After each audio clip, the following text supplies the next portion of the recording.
네, 우리가 2주 전부터 이 마가복음을 이제 2주 전에 말씀을 들었죠. 이제 마가복음을 이번 하반기에 함께 말씀의 은혜를 나누려고 합니다. 이제 지난주에는 우리 노무현 목사님께서 설교하시고 이제 집회를 하셔서 제가 2주 전에는 이제 두 명의 인물들을 가지고 약간 이 예고편으로 함께 말씀의 은혜를 나눴어요. 자, 2주 전에 우리가 누구 말씀을 들었냐면은 우리 마가와 마가와 세례 요한에 대해서 말씀을 나눴습니다. 그죠? 이 마가는 어떤 사람입니까? 마가는 실패자였죠. 그가 이 바울과 전도 여행을 가다가 중도 하차한 실패자였습니다. 근데 그런 이 마가가 베드로를 만나서 다시금 회복되었고 그 실패를 딛고 회복된 자로 하나님께서 사용하시는 것을 우리가 보았고요. 또 중요한 인물, 이 세례 요한에 대해서 나누었습니다. 그죠?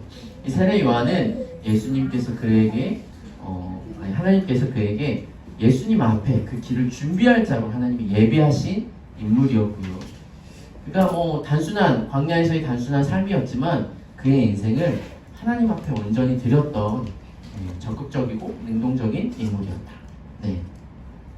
근데 이 마가복음 전체 주제는 뭐였습니까? 우리 함께 읽어보겠습니다. 마가복음 1장 1절 시작. 하나님의 아들 예수 그리스도의 복음의 시작이라. 아멘. 네, 우리가 이 복음의 시작, 예수 그리스도에 대해서 함께 나누려고 합니다. 이 마가복음은 이 사복음서 중에 하나이죠.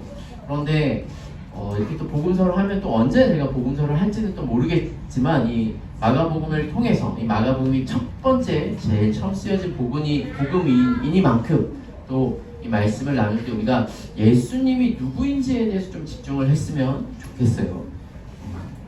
근데 제가 우리 성도님들에게 다 이제 나눠드렸는데 이 마가복음 DBS 책자 다 가져오셨습니까? 네, 책자 가져오셨어요. 약간 이게 구책이 있고 신책이 있는데 네. 이 책자에 보면은 오늘 우리가 함께 나눈 말씀까지가 42절, 42페이지, 43페이지가 있어요. 자, 우리 42페이지, 43페이지를 피셔서 자, 저한테 한번 다 보여주실까요? 네. 네. 깨끗하시면 안 되는데 제가 2주 동안 시간을 드렸습니다. 성경을 연구하실 시간을 2주 주셨어요. 그죠? 네. 네. 자, 오늘 말씀 여기에다가 잘 적으시면 되겠습니다. 우리 작년 성도님들은. 네, 제가 누누이 말하지만 우리 교회는 늘 목사님이 강해 설교하니까 이번에 이거 하겠지 이렇게 해가지고 그냥 오시지 마시고 미리 예습 겸 하나님과 이 말씀에 독대하는 시간들을 여러분이 가지셔야 돼요. 저희 교회가 다들 이 근처에 사시는 게 아니라서 새벽 예배나 주중 예배가 없는 대신에 가정 예배와 아침 말씀 나눔과 또 성경 연구를 개인적으로 하셔야 됩니다. 이 말씀을 보지 않는 이상 제가 말씀을 선포할 때 당연히 은혜를 받으시겠지만 그죠? 네, 아멘이 없는 네, 은혜를 받으시겠지만 여러분들이 하나님과 대면하는 시간들이 있으셔야 됩니다. 네. 그래서 꼭 성경 연구를 해 오시면 되겠고요. 오늘은 이 42페이지, 43페이지, 44페이지 이렇게 쭉 이어서 1절부터 20절 말씀을 함께 좀 나눠보도록 하겠습니다. 자, 우리가 이 마가복음은 예수님이 공생의 시작 전에 어떤 사건들이 많이 나와 있지는 않습니다. 마태복음이나 누가복음에는 예수님이 탄생하실 때 원래 뭐부터 시작하죠? 성탄절. 예수님이 어디서 태어나셨어요? 베들레헴. 그리고 예수님의 탄생을 축하하기 위해 누가 왔습니까? 네, 동방박사가 왔죠. 그리고 아기 예수님으로부터 나가지고 세례 요한도 어떻게 나게 됐는지 여러 가지 사건이 있는데 마가복음은 그게 없어요. 그냥 바로 시작을 해버립니다. 네. 어쨌든 그래서 이 마가복음을 할 때 다행히 성탄절 때 예수님의 그 얘기를 나누고요. 오늘 우리가 함께 나눈 말씀에서는 우리가 9절부터 말씀을 나눴는데 왜냐면 우리가 지지난주에 이 8절까지 요한까지는 함께 나눴으니까 자, 오늘 이 예수님이 드디어 이제 공생에 이제 예수님의 본격적인 사역을 시작을 하십니다. 그죠? 근데 예수님의 사역이 시작하기 전에 항상 모든 이 공간복음에서 얘기하는 두 가지 사건이 있어요. 그 사건이 뭐죠? 바로 하나가 예수님이 세례를 받으신 사건과 두 번째는 예수님이 광야에서 시험을 받으신 사건입니다. 뭐 너무나 당연한 이야기고 우리 성도님들은 많이 들으셔서 이 이야기가 어떤 내용인지를 모르시는 분은 없을 거예요. 그죠? 근데 어떤 의미가 있죠? 예수님이 왜 공생애를 시작하실 때 이 두 가지 사건이 무조건 있을까? 네. 근데 여러분, 이게 어디랑 연관성이 있는지 우리가 좀 아셔야 되는데요. 자, 예수님이 세례를 받으셨습니다. 이 세례는 구약의 어떤 사건을 모티브로 하고 있죠? 네, 이 세례는 구약의 출애굽해서 모세가 홍해를 가른 사건, 홍해를 지난 사건을 모티브하고 있죠. 그래서 이스라엘 백성이 홍해에 이제 완전히 잠겨서 이 가나안 땅으로 다시 나올 때 새로운 하나님의 백성이 된 것처럼 우리가 세례를 받을 때도 옛사람을 죽고 새 사람이 된 이 사건, 이 홍해를 가는 이 사건을 모티브로 하고 있어요. 자, 그렇다면 예수님이 광야에서 시험 받으신 사건은요? 자, 제가 힌트를 드릴까요? 예수님이 광야에 가셨는데 며칠 동안 금식하셨죠? 40일 동안 금식하셨어요. 그죠? 그리고 또 어디에 가셨다고요? 광야에 가셨어요. 자, 이스라엘 백성들이 홍해를 건너고 난 후에 어디 갔습니까? 가나안 땅으로 바로 갔죠? 네, 어디에서요? 광야에서 40년 동안 이스라엘 백성들은 뺑뺑뺑뺑 돌았어요. 그러니까 아무래도 예수님께서 이 시험을 받으시고 세례를 받으신 이 사건은 출애굽 이 과정과 연관성이 있지 않냐? 네, 맞습니다. 이 출애굽 사건과 연관성이 있겠죠. 근데 이 구약의 이 출애굽의 이 사건은 뭐 결국 가나안 땅으로 입성하긴 했지만 이것은 어떤 모형이에요. 가나안 땅은 어떤 땅이죠? 하나님이 하나님의 백성들에게 주시겠다고 약속하신 하나님 나라이죠. 그래서 이스라엘 백성들이 그 땅에 갔지만 결국 또 그 안에서 하나님을 배신하고 막 또 서로 싸우고 막 이렇게 하면서 여러 가지 실패를 우리가 봅니다. 그래서 이 이스라엘 백성들은 실패했지만 예수님은 이스라엘 백성들이 실패한 것을 딛고 하나님 나라를 회복하시는 분으로 이 땅에 오셨다라는 것을 우리가 알 수 있어요. 자, 근데 먼저 오늘 두 가지 사건 중에 첫 번째 사건, 예수님께서 세례를 받으셨습니다. 그죠? 예수님께서 세례를 받으시는데 그 전까지 구약에는 세례라는 것이 없었어요. 근데 저는 이번 주 한 주간 동안 거의 한 절반 가까이는 이 고민을 계속 했던 것 같아요. 근데 왜 예수님이 세례를 받으셨을까? 여러분, 예수님은 세례를 받으실 필요가 있으세요? 없으세요? 없어요. 세례는 누가 받는 거죠? 네, 죄인이 받는 거예요. 우리가 죄를 짓고 우리 안에 악한 죄가 있기 때문에 그 죄가 씻겨졌다라는 어떤 의미로서 세례를 받는 건데 예수님은 왜 세례를 받으셨을까? 자, 이 사건을 좀 보면은 우리가 그 이유를 좀 알 수 있습니다. 먼저 예수님이 세례를 받으셨을 때 두 가지 사건이 있죠. 10절, 11절이에요. 먼저 10절을 볼까요? 10절. 자, 우리 10절 우리 남성분들만 한번 읽어볼까요? 시작.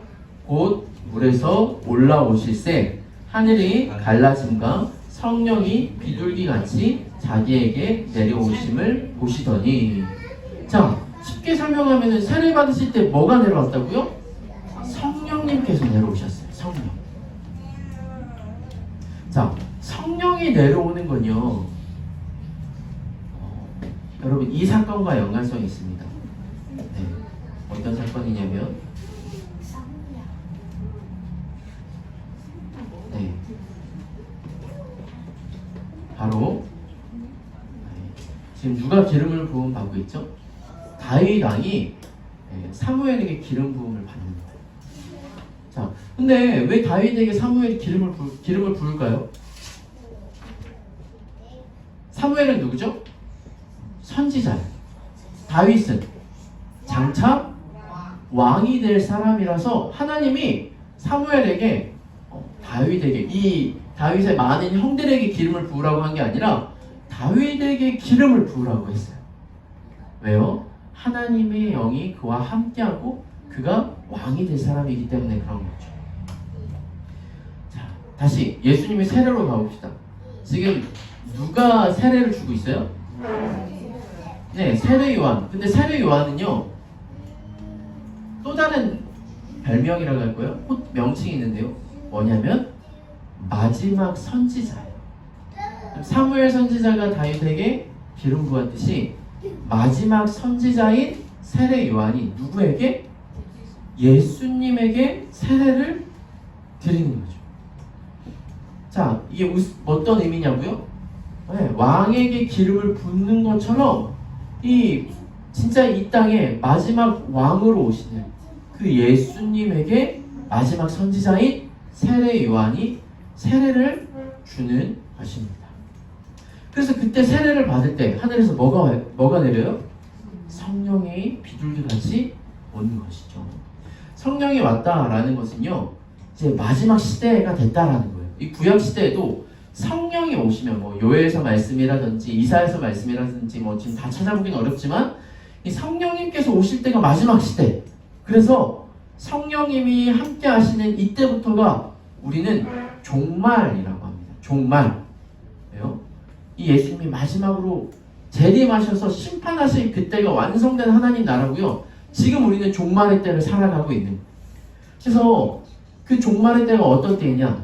바로 예수님이 왕으로 오시는 이때를 바로 종말의 때라고 하고요. 이 세례는 그래서 예수님께서 왕으로 오셨다라는 것을 사람들에게 선포하는 어떤 그런 사건인 것이죠. 그런데 한 가지 질문을 할 수 있죠. 아니 그럼 목사님 왜 기름을 붓지 않고 물로 세례를 주신 거죠? 다른 성경에 보면은 막 세례 요한이 세례를 준다고 할 때 막 예수님이 예수님이 세례 요한을 찾아왔는데 세례 요한이 막 거부합니다. 아니 내가 세례를 받아야지 왜 당신이 저한테 세례를 받으려고 하십니까? 왜 그러냐면요, 예수님이 이 땅에 어떻게 하나님 나라를 회복시킬지에 대한 어떤 이유와 근거가 있어요.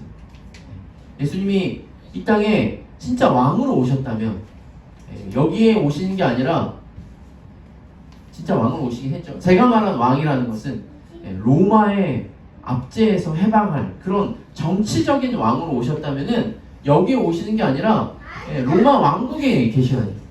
그런데 지금 이 세례 요한에게 가서 먼저 세례를 받았다라는 것은 뭐냐면요, 예수님께서 이 땅에 회복시킬 하나님 나라는 우리의 모든 죄를 사하실, 우리 모든 죄를 깨끗게 하시고 회복해 하실 하나님 나라의 왕으로 이 땅에 오셨다라는 것입니다. 그리고 우리 11절 말씀 한번 우리 여자분들, 우리 자매님들 한번 읽어볼까요? 11절 시작. 하늘로부터 소리가 나기를 너는 내 사랑하는 아들이라 내가 너를 기뻐하노라 하십니다. 아멘. 네, 하늘에서 소리가 나죠. 내 사랑하는 아들이다. 자, 여러분, 우리가 하나님을 뭐라고 부르죠? 네, 아버지라고 쉽게 부르죠. 이거는요, 예수님이 십자가에 돌아가시고 나서 이제 진짜 우리가 하나님을 아버지라고 부르는 은혜가 있기 때문에 그런 것이고, 그 전에 창세기에 보면 하나님은 어떤 분이십니까?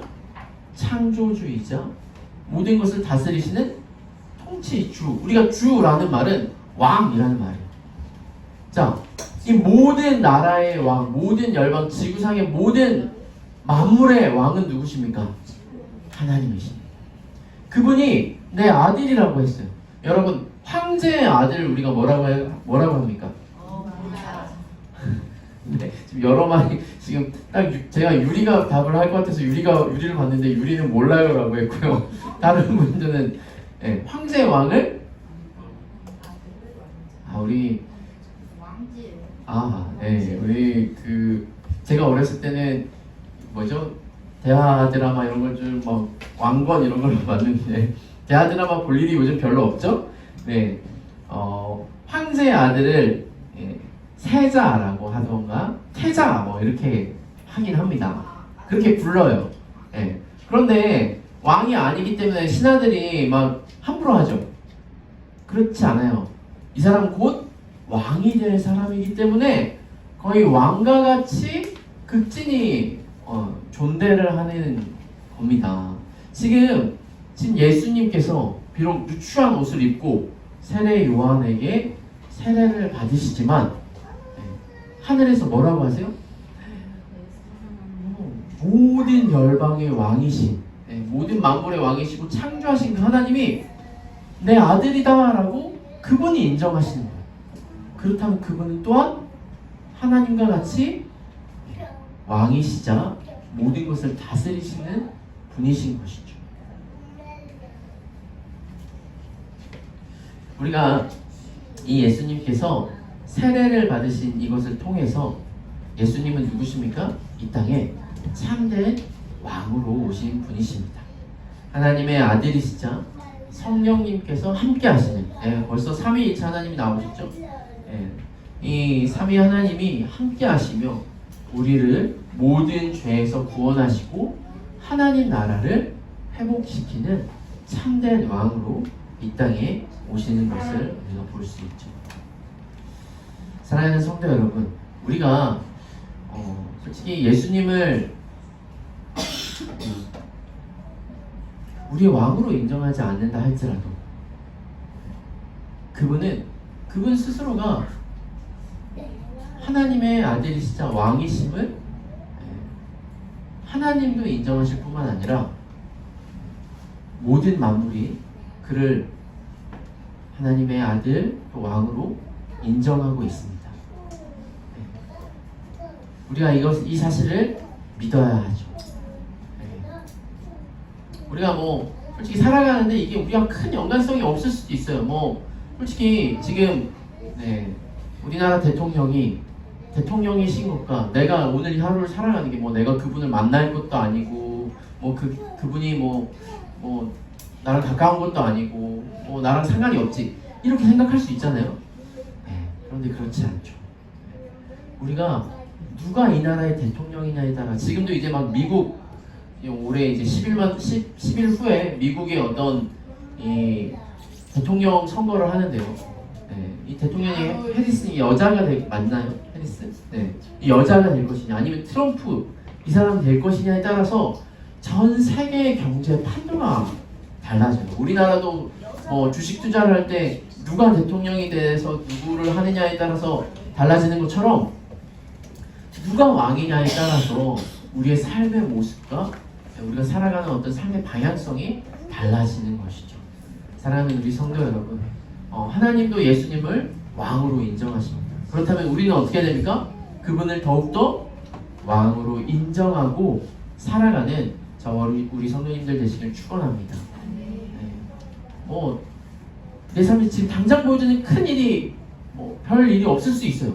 하지만 우리의 믿음은 그분을 왕으로 인정함으로 그분이 우리의 삶을 다스리심을 믿고 살아가기를 소원합니다. 자, 세례에 대해서 한 가지 사건을 얘기했다면 이제 두 번째 사건이 뭡니까? 예수님께서 시험을 받으신 사건이네요. 이 마가복음에서는 시험을 받으신 사건이 딱 2절로만 끝납니다. 12절 성령이 곧 예수를 광야로 몰아내신지라 광야에서 40일을 계시면서 사탄에게 시험을 받으시며 들짐승과 함께 계시니 천사들이 수종들더라. 우리 12절에 보면은 예수님이 시험 받으시는 건 우리의 시험과는 다릅니다. 왜요? 예수님은요, 우리가 연약해서 시험을 받지만 예수님은 누가 예수님을 광야로 내모셨어요? 성령님께서 내모셨어요. 성령님께서 광야로 내모셨다라는 것은 분명한 하나님의 뜻과 이유가 있는 것이죠. 그래서 우리가 잘 살펴볼까요? 아니면은 한번 스킵하고 빨리 지나갈까요? 잘 살펴봐요. 아, 그래요. 고마워요, 우리 딸. 네. 우리 어른들은 용기가 없어서 아니면 빨리 설교가 끝나길 원하는 마음으로 뭔가 후자를 선택했을 수도 있는데 제 귀에 들린 거는 잘 살펴보자는 우리 딸의 목소리가 들렸기 때문에 네. 자, 우리가 그렇다면은 안 찾아볼 수 없는 게 마태복음 4장을 한번 보겠습니다. 마태복음 4장. 마태복음 4장에 보면은 이 예수님의 광야 시험에 대해서 자세히 나오는데요. 4장 1절부터입니다.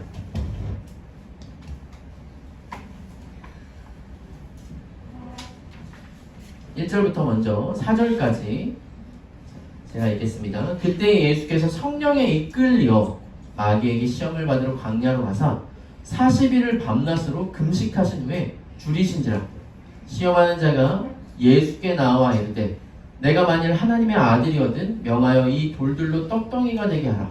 예수께서 대답하여 이르시되 기록되었을 때 사람이 떡으로만 살 것이 아니요 하나님의 입으로부터 나오는 모든 말씀으로 살 것이라 하였느니라 하시니. 아멘. 네, 너무나 유명한 사건이죠. 우리 친구들도 아마 우리 아이들도 이 사건을 잘 알고 있을 거예요. 제일 처음 사건이 뭐라고요? 떡으로 네. 빵떡. 여기는 잘 안 보이는데 저 사탄이 돌을 들고 있어요. 돌을 떡. 떡으로 돌이 아니라겠죠? 돌을 떡. 돌을 떡으로 만들어 달라.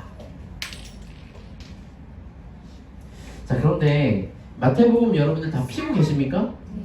네, 거기에 좋은 성경책은요 4절에 보면은 사람이 제 책에는 그렇게 되어 있어요.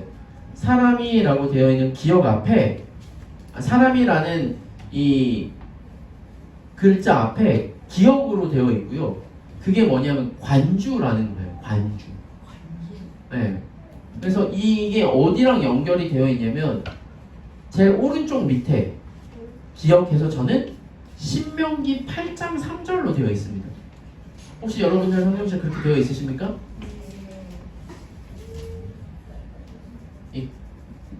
제가 이제 우리 성도님들한테도 가피풀 성경에도 이게 찍어보면 관주가 다 있어요. 가피풀 같은 경우에는 업로드되어 있어서 바로 가는데 신명기 8장 3절을 근거로 지금 예수님이 말씀을 하시는 거예요. 제가 신명기 8장을 읽어드려야 되겠죠?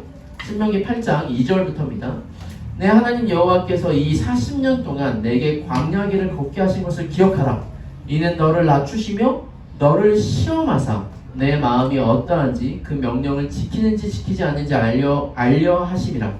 너를 낮추시며 너를 줄이게 하시며 또 너를 알지 못하며 내 조상들도 알지 못하던 만나를 내게 먹이신 것은 사람이 떡으로만 사는 것이 아니요 여호와의 입에서 나오는 모든 말씀으로 사는 줄을 내가 알게 하려 하십니다.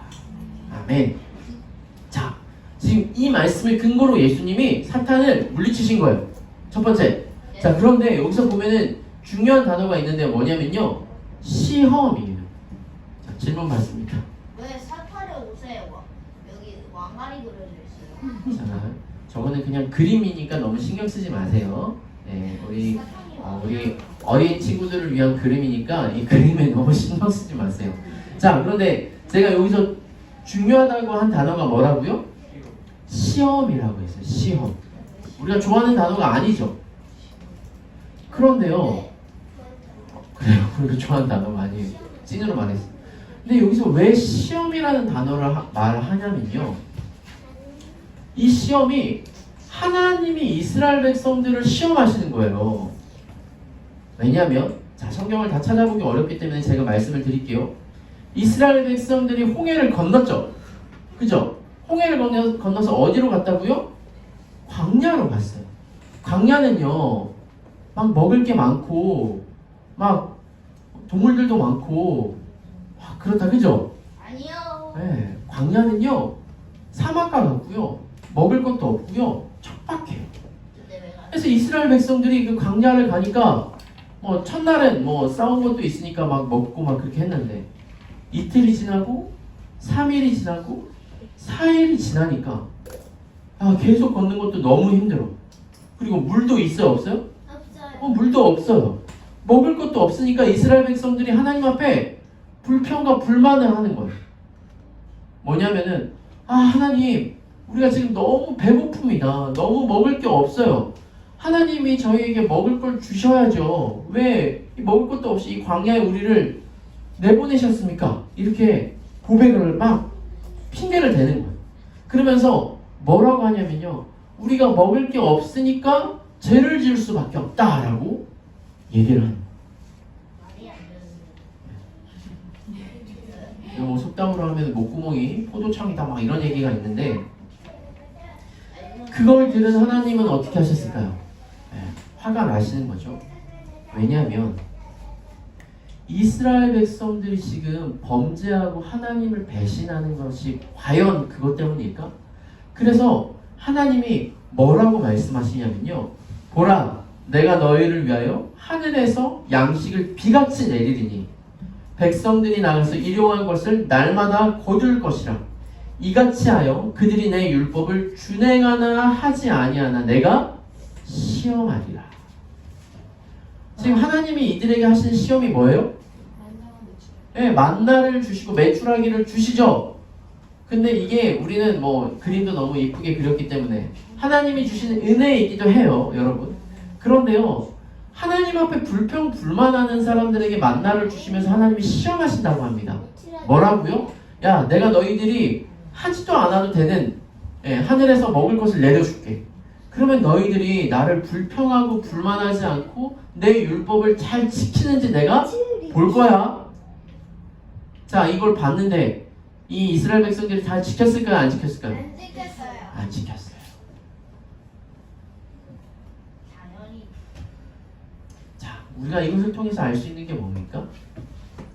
우리가 먹을 게 풍족하고 우리가 갖고 싶은 것을 갖고 내가 원하는 것을 겟하면 우리는 하나님께 감사하고 하나님을 잘 믿고 잘 따른다. 그죠? 그래요? 그렇지 않아요.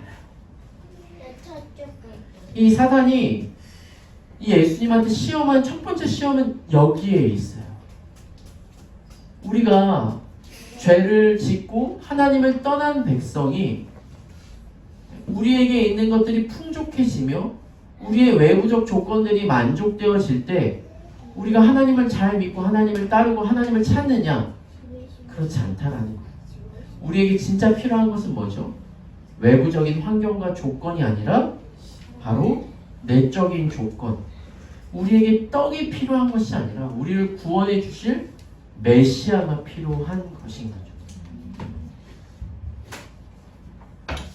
우리는 우리 스스로는 우리가 뭔가 풍족하고 만족하다고 우리가 거룩해지거나 하나님을 찾는 그런 영적인 원동력이 우리한테 있지 않습니다.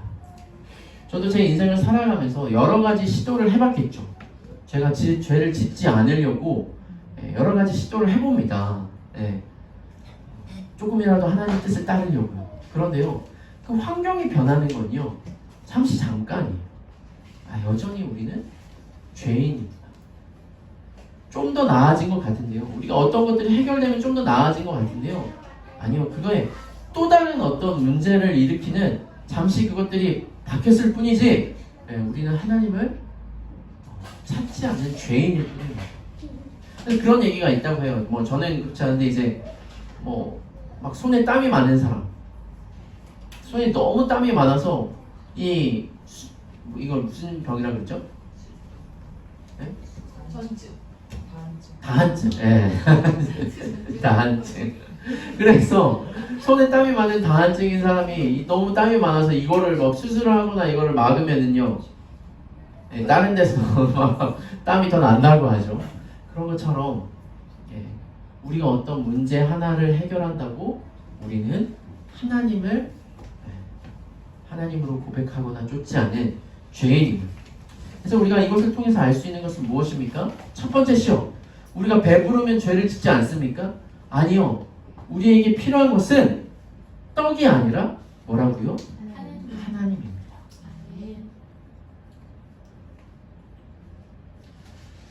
그리고 그 하나님이 우리에게 그분을 나타내 보이시기 위해서 이 땅에 보내신 분이 바로 복음이신 예수 그리스도이죠.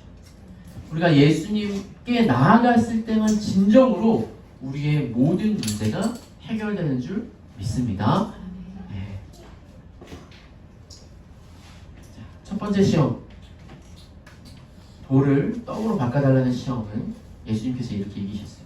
두 번째 시험은 뭡니까? 두 번째 시험 5절부터 마태복음 4장 5절부터 말씀입니다. 이에 마귀가 예수를 거룩한 성으로 데려다가 성전 꼭대기에 세우고 이르되 내가 만일 하나님의 아들이거든 뛰어내리라.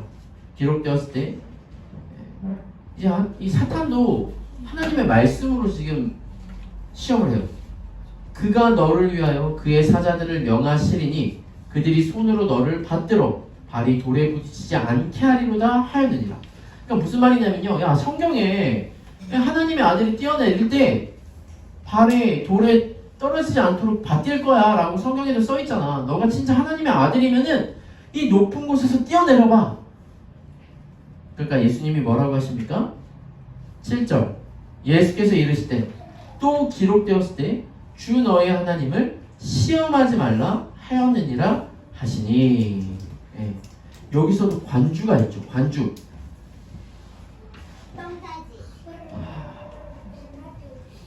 관주가 어디로 되어 있습니까? 찾아보십시오.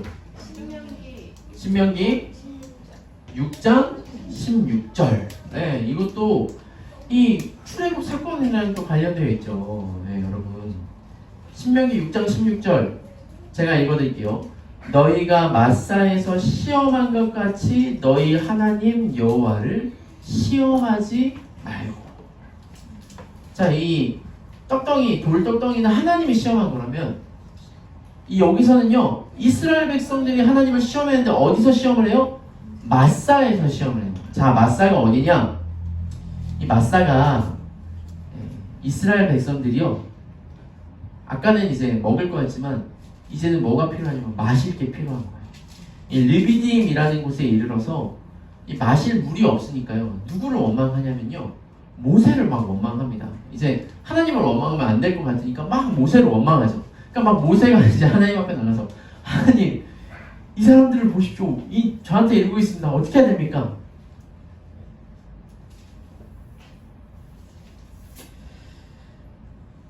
그러니까 이 모세가 이 이스라엘 백성들의 이 마음을 가지고 하나님 앞에 나아가니까 하나님이 어떻게 하라고 하냐면요 이 그림에서와 같이 돌에다 지팡이를 쳐라 라고 해서 지팡이를 딱 치니까 돌에서 물이 확 나와요. 여러분 이게 신기하셔야 됩니다. 무슨 물론 예전에 막 정수기 뭐 이렇게 해가지고 돌에서 물 나는 이런 거는 반드시 이제 그게 돌에서 진짜 나는 게 아닌데 비슷하게 우리가 과학이 발전해서 그런 걸 봤지만 이거는요 돌에서 물이 나올 수가 있어요? 없죠. 돌을 쳤는데 돌이 이렇게 갈라졌는지 모르겠어요. 근데 돌에서 막 물이 막 나오기 시작하는. 그건 물이 아니라 사실 나무통이야. 아니야, 진짜 돌에서 물이 나왔어. 거기에 물이 들어있어. 돌 안에 물이 들어있었구나. 신기한 물일세. 돌 안에 물이 들어있으면 그걸 돌일까 물일까? 자, 그런데요. 자, 이 이스라엘 백성들이 하나님을 시험하는 이 시험에는 어떤 의미가 있었냐면요. 그들이 불평하는 그 불평에 그 고백을 잘 들어보면은 우리가 알 수 있어요. 그게 뭐냐? 네. 그들이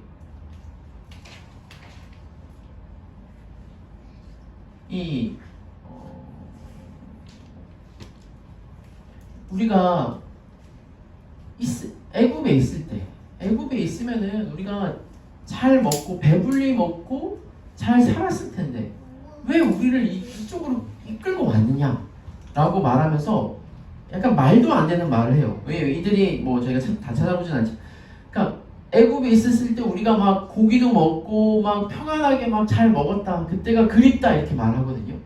근데 그런 적이 없어요. 애굽에 있을 때 이들은 뭐였죠? 노예였고요. 더 힘들었는데 그때를 막 생각하면서 하나님 앞에 원망과 불평을 하는 거예요. 그 안에는요, 하나님이 진짜 우리의 아버지 혹은 우리를 인도해낼 구원자 하나님 진짜 맞아? 라는 말이 있죠. 내가 믿는 하나님이 진짜 하나님이라면 그렇게 안 하셔야 되는 거 아닌가? 라고 이들이 지금 원망하고 불평하는 거예요. 또 다른 예를 들자면 마치 그런 거죠. 제가 요즘은 그런 농담이 씨알도 먹히지 않습니다. 근데 제가 어렸을 때는요, 가끔씩 이런 농담을 하는 사람들이 있었어요. 제가 생각하기엔 진짜 나쁜 농담인데, 너 다리 밑에서 주워왔다? 이런 얘기를 들어보셨습니까? 예, 들어보신 분은 이제 마음으로 들어갔어요. 들어봤어? 네, 책에서 봤어요. 아, 책에서. 근데 유리는 다리 밑에서 주워왔을까 안 왔을까? 알았죠. 예. 주워. 주워올 수도 없죠. 왜냐면 요즘은 너무 이제 낳자마자 병원에서 다 신고를 하기 때문에, 예, 어떤 사람을 막 그렇게 훔쳐오거나 막 이렇게 이상가족이나 그런 게 없어요. 근데 옛날에는 그런 시스템이 없었기 때문에 막 부모가 이 자녀에게 할 때도 있고, 혹은 막 다른 사람이 야, 너 다리 밑에서 주웠어 이래버리면요, 이 자식은 어떤 마음부터 들죠? 경험이 있으신데 내가 진짜 주워왔나? 우리 부모가 내 부모가 아닌가? 라는 생각이 들죠. 이거요, 사탄이 주는 마음이에요. 내 부모가 부모가 아닐 거라는 생각을 여러분들 해보셨습니까? 해보면 안 되죠. 하면 안 되는 생각이에요. 할 수도 없는 생각이고. 근데 그 생각이 사탄이 주는 생각인데, 그 생각이 들면요, 부모가 나에게 좋은 것을 줘야 저 부모는 내 부모가 맞고, 나를 때리거나 나를 혼내면 저 부모는 내 부모가 아닌가? 난 다른 부모 찾아가야 되나? 이렇게 돼버리는 거예요. 지금 이스라엘이 그런 오류를 범하고 있는 거죠. 그래서 예수님도 뭐라고 합니까? 예수님도 주 너의 하나님을 시험하지 말라. 네. 하나님은요, 우리에게 가장 좋은 것을 주시는 하나님이실 뿐더러 우리를 구원하시고 우리에게 생명을 주시는 하나님 아버지예요. 근데 우리는 막 예수님을 믿고 갑자기 어려운 일이 있어. 그럼 뭐 내가 신앙생활 잘못했나라고 고민할 수도 있지만, 오히려 하나님은 진짜 나 사랑하시는 거 맞아? 하나님을 의심할 때가 있단 말이에요. 그런 의심을 하면 되는 거야, 안 되는 거예요? 네, 하지 말라는 겁니다. 왜요? 하나님은요, 우리를 구원하신 이유가 우리 뜻대로, 내가 원하는 대로, 우리가 자식들이 있잖아요. 근데 자식이 원하는 대로 다 해주면 어떻게 돼요? 그 자식은요, 올바른 성인으로 자라나지 않아요. 네. 저희 아이들도 부모보다 뭐 삼촌이나 뭐 이모를 더 좋아할 수 있어요. 왜요? 삼촌이나 이모는 혼내지 않거든요. 그리고 맛있는 것만 사주거든요. 근데 부모는요, 혼내요. 왜요? 책임이라는 게 있기 때문에 그래요. 그 아이를 정말 올바른 성인으로 키우기까지의 성인이 되려면은 혼도 내야 되고요, 바른 길로 인도해야 돼요. 무조건 좋은 것만 준다고 이 아이가 바로 크진 않아요. 하나님도 마찬가지죠. 하나님도 우리에게 시험을 주실 때도 있고요, 우리를 다그치실 때도 있고요, 우리에게 어려운 상황을 주실 때도 있어요. 그럴 때에도 우리는 어떻게 해야 됩니까? 하나님에 대한 믿음을 잃으시면 안 됩니다. 그래서요, 이거에 대한 구약의 어떤 고백이요, 우리가 잘 아는 찬양이 있죠. 하박국 3장 17절 19절 찬양. 무화과 나뭇잎이 마르고 포도 열매가 없으며 감람나무 열매 그치고 논밭에, 맞나요? 우리의 양떼가 없으며 외양간 송아지 없어도 난 여호와로 즐거워하리, 난 여호와로 즐거워하리, 난 구원의 하나님을 기뻐하리라 라는 고백이 어떤 고백입니까? 우리의 환경, 우리의 상황, 우리의 어떤 외부적인 것들이 없을지라도 우리는 여호와 하나님으로도 만족할 수 있고 기뻐할 수 있고 감사할 수 있는 우리 진리아자유교회 성도님들 되시기를 소원합니다. 우리가 이 두 번째 시험을 통하여서 하나님을 시험하지 말라. 네, 하나님은요 나의 필요를 채워주시는 내가 원하는 것들 그것들을 해줄 때만 나에게 좋은 하나님, 좋은 아버지가 아니라요 그냥 하나님 자체로만 내가 믿을만 하며 나와 그 사랑의 교제를 이루시는 사랑의 하나님이심을 우리는 이 두 번째 시험을 통해 고백해야 될 것이고 믿어야 할 것입니다.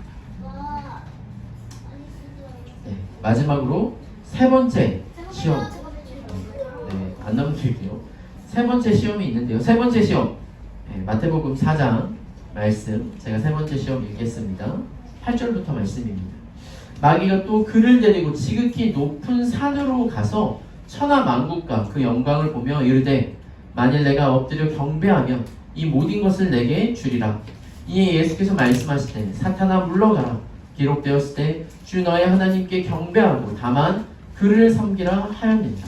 이에 마귀는 예수를 떠나고 천사들이 나와서 수종된다. 자, 세 번째 시험은 뭡니까? 예, 세 번째 시험은 마귀가 말해요. 내가 엎드려 경배하면 이 모든 걸 너에게 줄게. 그쵸, 이미 예수님 거지만 사탄이 이렇게 시험하는 거예요. 근데 여러분 여기서 우리는요 정말 진리와 진리가 아닌 것, 기독교와 종교의 차이를 알아야 돼요. 종교가 마치 이렇게 모습을 합니다. 자, 종교가 뭐냐면요 다들 인간의 필요에 의해서 만드는 게 종교예요. 저기 산 중턱에 보면은 금으로 앉아있는 어떤 사람을 만들어 놓고 그 앞에 막 절을 하잖아요. 그죠? 거기에 왜 절을 해요? 심심해서 그냥 절하는 사람은 없단다. 다 왜 절하냐면요 거기에 저도 이제 막 수학여행 때나 가끔씩 막 불국사 뭐 이런 데도 한번 가봤거든요. 거기에 보면 사람들이 다 자기가 원하는 것들을 막 기와장에 쓰기도 하고요. 혹은 이 등에다가 막 이렇게 해가지고 막 타기도 해요. 거기에 그 사람들이 말하는 게 우리의 기도랑 아주 비슷합니다. 뭐냐? 가족 건강, 사업 성공, 좋은 대학교 진학하는 거, 뭐 여러 가지 것들이 있는데 다 똑같아요. 우리도 그렇게 비슷하게 기도하죠. 근데 곰곰이 생각해 보면요, 그렇게 기도하는 그 근본, 그들이 그 우상에게 절을 하는 그 절을 하지만 그 마음속 깊은 곳을 찾아보면요, 다 자기가 원하는 것을 하기 원해서 우상에게 절을 하는 거예요. 지금 이 마귀의 시험도 마찬가지죠. 왜 마귀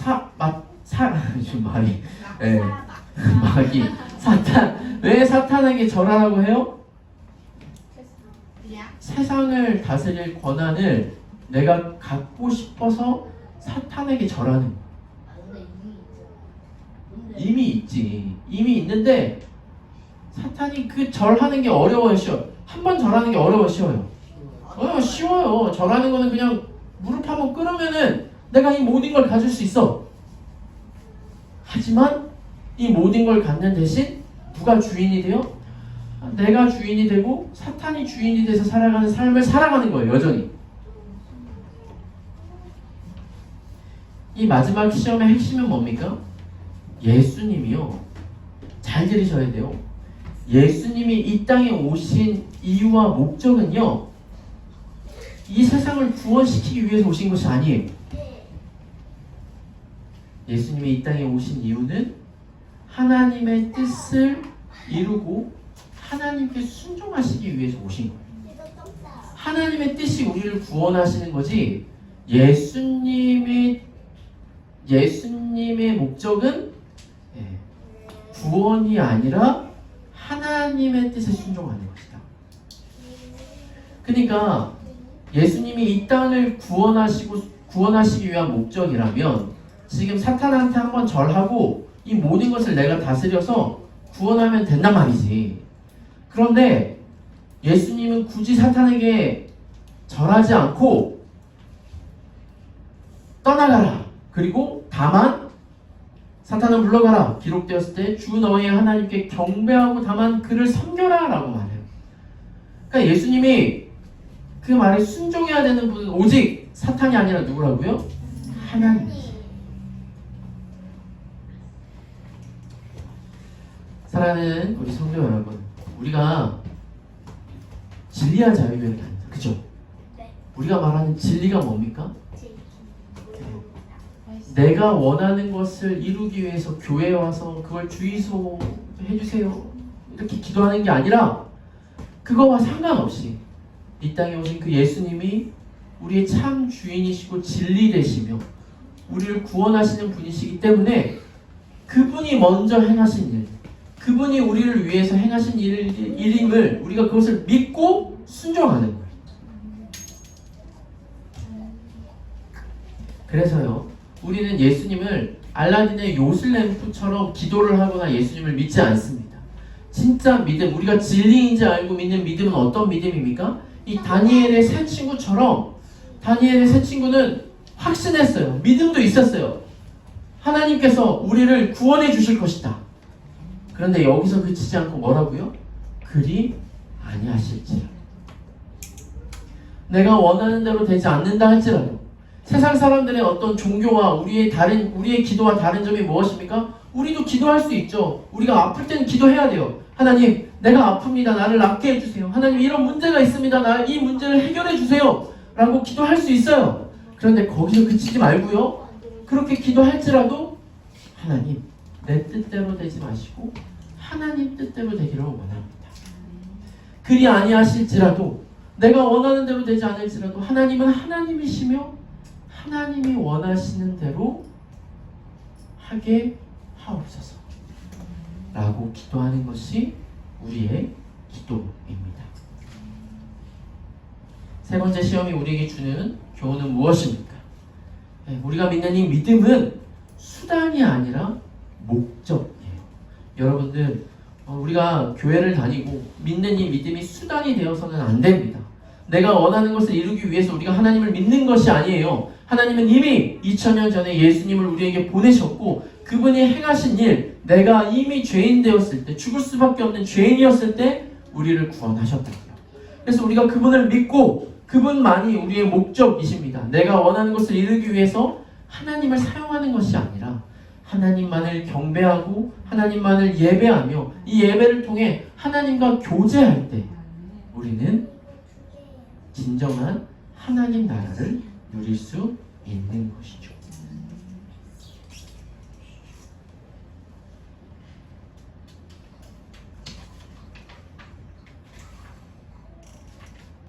말씀을 마치면서 다시 마가복음으로 갈까요?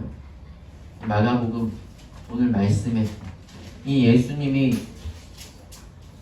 이 사탄의 시험을 이기시고 어떻게 하십니까? 13절 광야에서 40일을 계시면서 사탄에게 시험을 받으시며 들짐승과 함께 계신대요. 여러분, 들짐승과 왜 함께 계셨을까요? 사람이 없어서? 아마 이 그림은 컴퓨터 AI가 그린 그림이지 않을까 싶습니다, 여러분. 그죠? 너무 잘 그렸어요? 들짐승과 함께 계시다니까 이게 뭐 사자도 있는데 윗사자와 아랫사자가 비슷하게 생겼죠? 네, 막 호랑이도 있고. 얘는 뭐예요?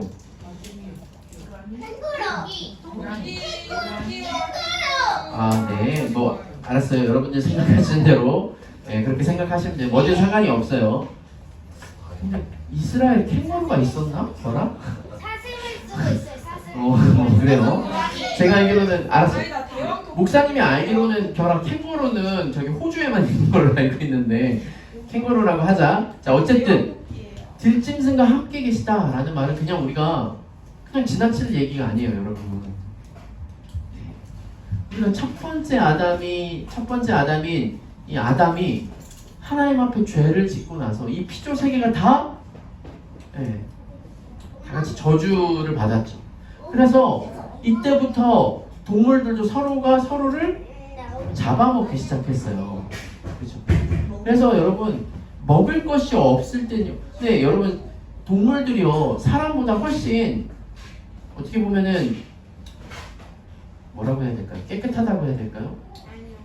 사람은요 욕심을 위해서 지금 내가 배가 불렀을 때도 다른 것들을 죽입니다. 그죠? 근데 동물들은요 내가 배가 부르면요 다른 동물들을 죽여요 안 죽여요? 네, 안 죽여요.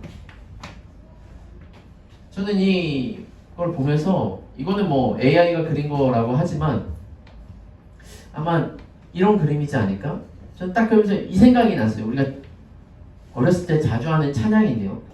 사막에 삶이 넘쳐 흐르리라.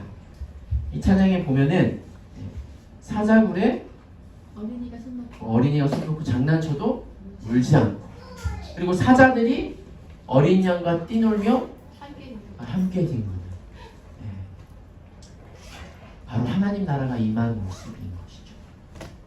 예수님이 광야에서 사탄에게 승리하시고 첫 번째 아담인 이 아담은 졌지만 두 번째 아담, 마지막 아담인 예수님은 사탄에게 승리하시고 우리에게 하나님 나라를 회복시키시며 결국 우리에게 주실 그 마지막 그 나라, 어느 누구도 부족함이 없고 서로 사랑하며 힘이 가진 자가 오히려 힘이 없는 자를 섬기고 사랑하는 그 나라를 예수님께서 회복시킬 것임을 믿고 그 회복된 하나님 나라를 이 땅에서 교회에서 누리며 우리가 참된 하나님을 믿고 예수 그리스도를 주로 고백하는 우리 모든 성도님들 되시길 주님의 이름으로 축원합니다.